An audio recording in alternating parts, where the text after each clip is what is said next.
Okay, hi everyone, guys. This is a part. Let's welcome you to this video. We continue to push our part design in the SolidWorks. Hano tugiye gukomeza dukoresha Extruded Boss space. Now reka umunsi dutangire gukoresha front bahaye ikaze nanone. Reka rero turebe uburyo tugiye gushushanya dukoreshe top plane yacu, uburyo tubikoresha kuri SolidWorks. Hano rero uraza ugaselectinga top plane, wamara guselectinga top plane ndagira ngo duhindure twajyaga dukoresha line cyangwa tugakoresha rectangle. Reka uyu munsi dukoreshe cycle like this. You choose a cycle here.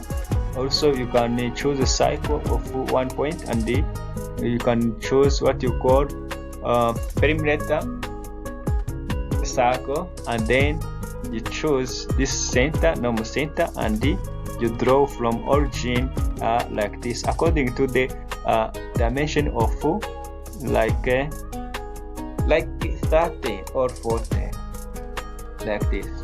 This is our dimension, and we tick OK, and here we make Extruded Boss space, and they ask how many the length of our overall heights.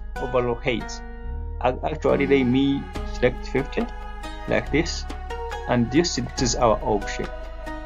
This is also a boss extruded, and we click OK. This is our simple diagram for now. Uri kubona ko dushobora gushushanya shapes zitandukanye dukoresheje Extruded Boss space, ariko twafashe cycle like this.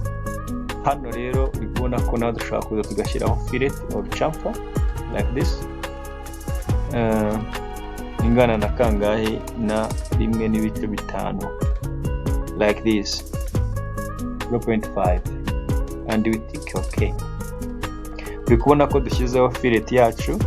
Nanga tukashobora kuba twagatetinga tugahita dukanda tugashyiraho the fillet of 1.5. This is actually our object like this. Thank you for watching. This is a short video for how you can draw our